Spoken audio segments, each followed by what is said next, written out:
ನಮಸ್ಕಾರ ಸ್ನೇಹಿತರೆ, ನಾನು ನಿಮ್ಮ ದೀಪಕ್ ಕ್ಷತ್ರಿಯ. ಇವರದ ಇನ್ನೊಂದು ಹೊಸ ಸಂಚಿಕೆಗೆ ನಿಮ್ಮೆಲ್ಲರಿಗೂ ಸ್ವಾಗತ ಸುಸ್ವಾಗತ. ಈ ದಿನ ಒಂದು ಅದ್ಭುತವಾದ ರೆಸಿಪಿ ಮಾಡ್ತಾ ಇದ್ದೀನಿ. ಅದು ಯಾವುದು ಅಂತ ಹೇಳಿದ್ರೆ, ಈ ವಾರ ಒಂದು ಬ್ರೇಕ್ಫಾಸ್ಟ್ಗೆ ಒಂದು ಅಲ್ಟಿಮೇಟ್ ಆಗಿರ್ತಕ್ಕಂಥ ಒಂದು ಗ್ರೇವಿ ರೆಸಿಪಿ ತೊಗೊಂಡ್ಬಂದಿದ್ದೀನಿ. ಅದು ಆರೋಗ್ಯಕ್ಕೂ ಅಷ್ಟೇ ಒಳ್ಳೆಯದು. ಇನ್ಫ್ಯಾಕ್ಟ್ ಅದು ಬ್ಲಡ್ಡನ್ನು ಪ್ಯೂರಿಫೈ ಮತ್ತು ಬ್ಲಡ್ಡನ್ನು ವೃದ್ಧಿ ಮಾಡೋದಕ್ಕೆ ಈ ಒಂದು ರೆಸಿಪಿ ತುಂಬಾ ಹೆಲ್ಪ್ ಮಾಡುತ್ತೆ. ಅದು ಯಾವುದು ಅಂದ್ಕೊಳ್ತಾ ಇದ್ದೀರಾ? ಅದು ಬೀಟ್ರೂಟಿನ ಒಂದು ಕುರ್ಮ ಅಥವಾ ಬೀಟ್ರೂಟ್ನ ಸಾಗು ಅಂತ ಆದರೂ ಹೇಳಿ. ಇದನ್ನು ನಮ್ಮ ಮನೇಲಿ ನಾನು ಯಾವ ರೀತಿ ಮಾಡ್ತೀನಿ ಅಂತಕ್ಕಂಥದ್ದನ್ನು ಯಥಾವತ್ ನಿಮಗೆ ಈ ಒಂದು ರೆಸಿಪಿಯಲ್ಲಿ ನಿಮಗೆ ಹೇಳ್ಕೊಡ್ತಾ ಇದ್ದೀನಿ. ಮತ್ತು ಇನ್ಯಾವುದೇ ತಡ ಮಾಡಿದಿರಾ, ನಡೀರಿ ಈ ಒಂದು ಬ್ಯೂಟಿಫುಲ್ ಆಗಿರ್ತಕ್ಕಂಥ ಅಷ್ಟೇ ಆರೋಗ್ಯಕ್ಕೂ ಒಳ್ಳೆಯದಾಗಿರ್ತಕ್ಕಂಥ ಈ ಒಂದು ಬೀಟ್ರೂಟ್ ಕುರ್ಮಾನ ಯಾವ ರೀತಿ ಮಾಡಬೇಕು ಅನ್ನೋದನ್ನು ನೋಡುವ.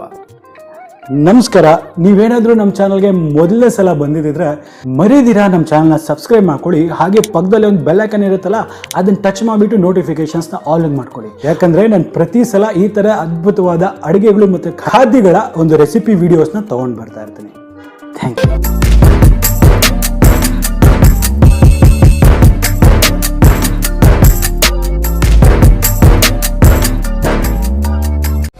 ಈ ಒಂದು ಬೀಟ್ರೂಟ್ ಕುರ್ಮಾ ಮಾಡಲಿಕ್ಕೆ ಬೇಕಾಗಿರೋ ಪದಾರ್ಥಗಳು ಏನಂತ ಹೇಳಿದ್ರೆ, ಇಲ್ಲಿ ಒಂದು 150 ಗ್ರಾಮ್ ಅಷ್ಟು ಬೀಟ್ರೂಟನ್ನು ಸಣ್ಣಗೆ ಹಚ್ಚಿ ಈ ರೀತಿ ಮಾಡಿ ಇಟ್ಕೊಂಡಿದ್ದೀನಿ. ಇದನ್ನು ಒಂದು 150 ಗ್ರಾಮ್ ತೊಗೊಂಡಿದ್ದೀನಿ. ಆಲೂಗಡ್ಡೆ 2 ಮೀಡಿಯಮ್ ಆಗಿ ಹಚ್ಚಿರ್ತಕ್ಕಂಥದ್ದು, ಒಂದು ಸಣ್ಣ ಕಪ್ ಕೊಬ್ಬರಿ ತುರಿ, 2 ನಾಟಿ ಟೊಮೆಟೊ ಸಣ್ಣಗೆ ಹಚ್ಚಿರ್ತಕ್ಕಂಥದ್ದು, ಸಣ್ಣಗೆ ಹಚ್ಚಿರ್ತಕ್ಕಂಥ ಈರುಳ್ಳಿ 2 ಮೀಡಿಯಮ್ ಸೈಜ್ನದ್ದು, 1 ಇಂಚಷ್ಟು ಶುಂಠಿ ಹಾಗೂ 10 ರಿಂದ 12 ಎಸಳು ಬೆಳ್ಳುಳ್ಳಿ, ಧನಿಯಾ ಪುಡಿ 1 ಟೀ ಸ್ಪೂನ್, ಅಚ್ಚಕಾರದ ಪುಡಿ 1 ಟೀ ಸ್ಪೂನ್, ಒಂದು 1/4 ಟೀ ಸ್ಪೂನ್ ಅಷ್ಟು ಅರಿಶಿನ, ಚಕ್ಕೆ 1 ಇಂಚು, ಲವಂಗ 4, ರುಚಿಗೆ ತಕ್ಕಷ್ಟು ಉಪ್ಪು, ಒಂದು ಸ್ವಲ್ಪ ಕೊತ್ತಂಬರಿ ಸೊಪ್ಪು, ಒಂದು 3 ಟೇಬಲ್ ಸ್ಪೂನ್ ಅಷ್ಟು ಅಡಿಗೆ ಎಣ್ಣೆ. ನೋಡಿ, ಈಗ ಈ ಒಂದು ಕೂರ್ಮಾಗೆ ಒಂದು ಸೀಕ್ರೆಟ್ ಮಸಾಲೆ ಯಾವ ರೀತಿ ಮಾಡಬೇಕು ಅನ್ನೋದು ನಾನು ಹೇಳ್ಕೊಡ್ತಾ ಇದ್ದೀನಿ. ಸೊ ಈಗ ಈ ಒಂದು ಪ್ಯಾನನ್ನು ನಾನು ಬಿಸಿ ಮಾಡೋಕ್ಕೆ ಇಟ್ಟಿದ್ದೀನಿ. ಈಗ ಈ ಪ್ಯಾನ್ ಸಹ ಬಿಸಿ ಆಗಿದೆ. ಇದರಲ್ಲಿ 1 ಟೇಬಲ್ ಸ್ಪೂನ್ ಅಷ್ಟು ನಾನು ಎಣ್ಣೆನ ಹಾಕ್ಕೊಳ್ತೇನೆ. ನೋಡಿ, ಎಣ್ಣೆ ಸಹ ಚೆಂದ ಬಿಸಿಯಾಗಿದೆ. ಇದರಲ್ಲಿ ಈಗ ನಾನು ಈ ಒಂದು ಚಕ್ಕೆ ಮತ್ತು ಲವಂಗನ ಹಾಕ್ಕೊಳ್ತೇನೆ.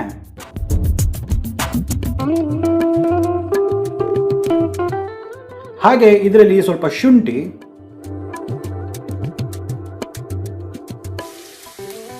ಮತ್ತೆ ಈ ಬೆಳ್ಳುಳ್ಳಿ,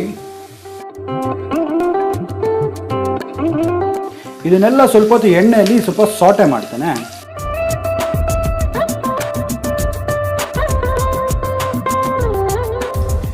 ಈಗ ಇದರಲ್ಲಿ ಹಚ್ಚಿರ್ತಕ್ಕಂಥ ಈರುಳ್ಳಿ ಅರ್ಧದಷ್ಟು ಇದರಲ್ಲಿ ಹಾಕ್ಕೊಳ್ತೇನೆ.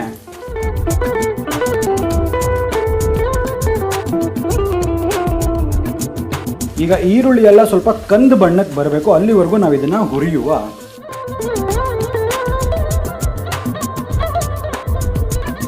ನೋಡಿ, ಈಗ ಈ ಈರುಳ್ಳಿ ಎಲ್ಲ ಚೆನ್ನಾಗಿ ಇಷ್ಟು ಮಾತ್ರ ಫ್ರೈ ಆಗಿದೆ. ಇಷ್ಟು ಮಾತ್ರ ಆಗಿದ್ರೆ ನಮಗೆ ಸಾಕಾಗುತ್ತೆ. ಸೊ ಇದಾದ ತಕ್ಷಣ ಫ್ಲೇಮನ್ನು ಲೋ ಮಾಡಿ, ನೋಡಿ ಈಗ ಇದರಲ್ಲಿ ಈ ಕೊಬ್ಬರಿ ಏನಿದೆ, ಈ ಕೊಬ್ಬರಿ ಎಲ್ಲನೂ ಹಾಕೊಂಡ್ಬಿಡುವ.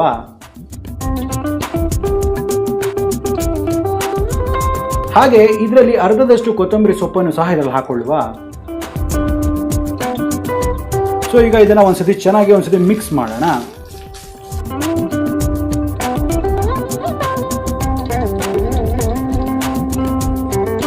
ಸೊ ಈಗ ಈ ಮಸಾಲೆ ಕುಕಿಂಗ್ ಪ್ರೋಸೆಸ್ ಸ್ಟಾಪ್ ಮಾಡೋದಕ್ಕೆ ಒಂದು ಸ್ವಲ್ಪ ನೀರನ್ನು ನಾನು ಹಾಕ್ಕೊಳ್ತೇನೆ.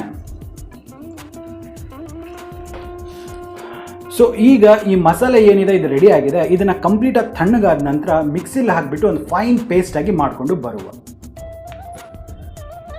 ನೋಡಿ, ಈಗ ಈ ಒಂದು ಮಸಾಲೆ ರೆಡಿ ಆಗಿದೆ. ನೋಡಿ, ಇಷ್ಟು ಮೆತ್ತಗಿದ್ರೆ ಸಾಕಾಗುತ್ತೆ. ಈಗ ಇದು ಪರ್ಫೆಕ್ಟ್ ಆಗಿದೆ. ಇದನ್ನು ಪಕ್ಕಕ್ಕೆ ಇಟ್ಕೊಳ್ಳುವ. ನೋಡಿ, ಇಲ್ಲಿ ನಾನು ಒಂದು ಕುಕ್ಕರ್ನ ತೊಗೊಂಡಿದ್ದೀನಿ. ಕುಕ್ಕರ್ ಸಹ ಚೆಂದ ಬಿಸಿ ಆಗಿದೆ. ಇದರಲ್ಲಿ ಒಂದು 2 ಟೇಬಲ್ ಸ್ಪೂನ್ ಅಷ್ಟು ನಾನು ಎಣ್ಣೆ ಹಾಕ್ಕೊಳ್ತೇನೆ. ಎಣ್ಣೆ ಜಾಸ್ತಿ ಅವಶ್ಯಕತೆ ಇರೋದಿಲ್ಲ ಈ ಒಂದು ರೆಸಿಪಿಗೆ. ನೋಡಿ, ಈಗ ಇದರಲ್ಲಿ ಮಿಕ್ಕಿರ್ತಕ್ಕಂಥ ಈರುಳ್ಳಿಯನ್ನು ಸಹ ನಾನು ಹಾಕ್ಕೊಳ್ತೇನೆ. ಅರೌಂಡ್ 1 ನಿಮಿಷದ ಕಾಲ ಇದನ್ನು ಸ್ವಲ್ಪ ಹುರಿಯುವ.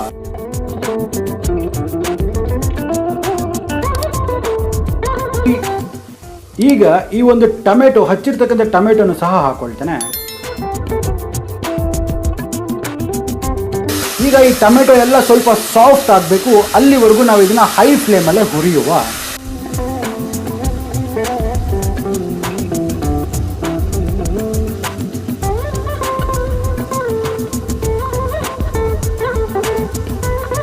ನೋಡಿ, ಈಗ ಇದು ಚೆನ್ನಾಗಿ ಕುಕ್ ಆಗಿದೆ. ಸೊ ಈ ಸಂದರ್ಭದಲ್ಲಿ ಏನು ಮಾಡೋಣ, ಇದರಲ್ಲಿ ಒಂದು 1/4 ಟೀ ಸ್ಪೂನ್ ಅಷ್ಟು ಅರಿಶಿನ, ಒಂದು ಟೀ ಸ್ಪೂನ್ ಅಷ್ಟು ಅಚ್ಚ ಖಾರದ ಪುಡಿ,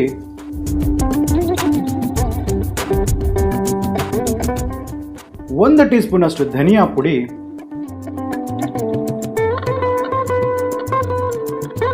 ಹಾಕಿ ಇದನ್ನೆಲ್ಲ ಈ ಎಣ್ಣೆಯಲ್ಲೇ ಒಂದು ಸ್ವಲ್ಪ ಹೊತ್ತು ಇದಕ್ಕೆ ಹುರಿಬೇಕಾಗತ್ತೆ. ನೆನಪಿರಲಿ, ಯಾವುದೇ ಕಾರಣಕ್ಕೂ ಇದನ್ನು ಸೀದ್ಸೋದಕ್ಕೆ ನೀವು ಹೋಗಬಾರ್ದು. ಲೋ ಫ್ಲೇಮ್ ಇಟ್ಕೊಂಡೆ ಇದನ್ನು ಚೆನ್ನಾಗಿ ಮಿಕ್ಸ್ ಮಾಡ್ಕೊಳ್ಳಿ. ನೋಡಿ, ಇದೆಲ್ಲ ಚೆನ್ನಾಗಿ ಡ್ರೈ ಆಗಿದೆ, ಚೆನ್ನಾಗಿ ಇದು ರೋಸ್ಟ್ ಆಗಿದೆ. ಸೊ ಈ ಸಂದರ್ಭದಲ್ಲಿ ಏನು ಮಾಡಬೇಕಾಗತ್ತೆ ಅಂತ ಹೇಳಿದ್ರೆ, ನಾವು ಆಲ್ರೆಡಿ ಏನು ಈ ಒಂದು ಮಸಾಲೆ ಮಾಡ್ಕೊಂಡಿದ್ವಲ್ಲ, ಈ ಮಸಾಲೆ ಎಲ್ಲನೂ ಹಾಕೊಂಡ್ಬಿಡುವ. ಈ ಒಂದು ಸೀಕ್ರೆಟ್ ಮಸಾಲ ಏನಿದೆ, ಇದೇ ಇದರದ್ದು ಒಂದು ಮೇನ್ ಇಂಗ್ರೀಡಿಯೆಂಟ್. ಸೊ ಈಗ ಈ ಒಂದು ಮಸಾಲೆನ ಈ ಒಂದು ಎಲ್ಲ ಒಂದು ಮಿಶ್ರಣದ ಜೊತೆ ಚೆನ್ನಾಗಿ ಕುಕ್ ಆಗೋದಕ್ಕೆ ನಾವು ಬಿಡಬೇಕಾಗತ್ತೆ. ಇದನ್ನು ವೇಸ್ಟ್ ಮಾಡೋಕ್ಕೆ ಹೋಗ್ಬೇಡಿ. ಇದರಲ್ಲಿ ಒಂದು ಸ್ವಲ್ಪ ನೀರನ್ನು ಹಾಕಿಬಿಟ್ಟು ಮುಚ್ಚಳನ ಕ್ಲೋಸ್ ಮಾಡಿ ಹೀಗೆ ಮಾಡ್ಕೊಂಡು ಇಟ್ಕೊಳ್ಳಿ. ನೆಕ್ಸ್ಟ್ ಇದನ್ನು ನೀರು ಹಾಕೋ ಟೈಮಲ್ಲಿ ಇದನ್ನು ಹಾಕ್ಕೊಳ್ಳೋಣ. ಈಗ ಇದರಲ್ಲಿ ರುಚಿಗೆ ತಕ್ಕಷ್ಟು ಉಪ್ಪನ್ನು ಸಹ ನಾನು ಹಾಕ್ಕೊಳ್ತೇನೆ. ಈಗ ಈ ಉಪ್ಪು, ಖಾರ, ಮಸಾಲೆ ಎಲ್ಲ ಒಂದು ಸ್ವಲ್ಪ ಒಂದಕ್ಕೊಂದು ಹೊಂದ್ಕೊಳ್ಳೋವರೆಗೂ ಇದನ್ನು ನಾವು ಹುರಿಯೋಣ. ಅರೌಂಡ್ 1 ನಿಮಿಷದ ಕಾಲ ನೀವು ಇದೇ ಹೈ ಫ್ಲೇಮಲ್ಲಿ ಇದನ್ನು ಹುರಿರಿ.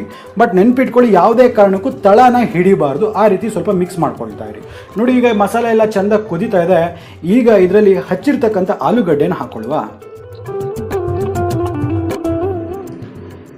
ಅದೇ ರೀತಿ ಹಚ್ಚಿರ್ತಕ್ಕಂಥ ಈ ಒಂದು ಬೀಟ್ರೂಟನ್ನು ಸಹ ನಾನು ಹಾಕ್ಕೊಳ್ತೇನೆ.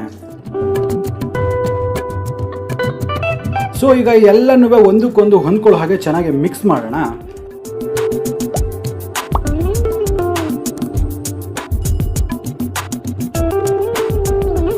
ನೋಡಿ, ಈಗ ಇದೆಲ್ಲ ಚೆನ್ನಾಗಿ ಒಂದಕ್ಕೊಂದು ಹೊಂದ್ಕೊಂಡಿದೆ, ಎಲ್ಲ ಮಿಕ್ಸ್ ಆಗಿದೆ. ಸೊ ಇದರಲ್ಲಿ ಇನ್ನು ಸ್ವಲ್ಪ ನೀರನ್ನು ಹಾಕಿಬಿಟ್ಟು ಈಗ ಇದನ್ನೆಲ್ಲ ಒಂದು ಸತಿ ಮಿಕ್ಸ್ ಮಾಡಿಬಿಟ್ರೆ, ಸೊ ಈಗ ಇದೆಲ್ಲ ಮಸಾಲೆ ಎಲ್ಲ ಪರ್ಫೆಕ್ಟಾಗಿ ಆಗಿದೆ. ಬೀಟ್ರೂಟು ಎಲ್ಲ ಒಗ್ಗರಣೆ ಎಲ್ಲ ಕರೆಕ್ಟ್ ಆಗಿದೆ. ಇದ್ರ ಸೀಸನಿಂಗ್ ಸಹ ನೀವು ಈಗ ಚೆಕ್ ಮಾಡಿ. ಉಪ್ಪು ಅಥವಾ ಖಾರ ಬೇಕಂದರೆ ಈ ಸಂದರ್ಭದಲ್ಲಿ ನೀವು ಅಡ್ಜಸ್ಟ್ ಮಾಡ್ಕೋಬಹುದು.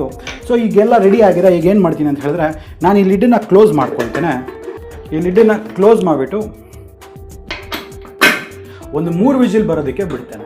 ನೋಡಿ ಸ್ನೇಹಿತರೆ, ಈಗ ಒಂದು 3 ವಿಜಿಲ್ ಆಗಿದೆ. ಇದು ಪ್ರೆಷರ್ ಸಹ ಚೆಂದ ಹೋಗಿದೆ. ಈಗ ಈ ಲಿಡ್ಡನ್ನು ಓಪನ್ ಮಾಡುವ.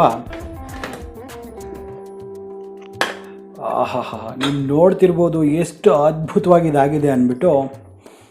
ಕಲ್ಲರು ಅಷ್ಟೇ ಪರ್ಫೆಕ್ಟಾಗಿ ಬಂದಿದೆ. ನನಗೆ ಈ ಒಂದು ಕನ್ಸಿಸ್ಟೆನ್ಸಿ ನನಗೆ ಬೇಕೇ ಬೇಕು. ಯಾಕಂದರೆ ಚಪಾತಿ ಜೊತೆ ಅಥವಾ ರೊಟ್ಟಿ ಜೊತೆ ತಿನ್ಬೇಕಂದ್ರೆ ಇಷ್ಟು ಒಂದು ಸ್ವಲ್ಪ ಗ್ರೇವಿ ಬೇಕಾಗುತ್ತೆ.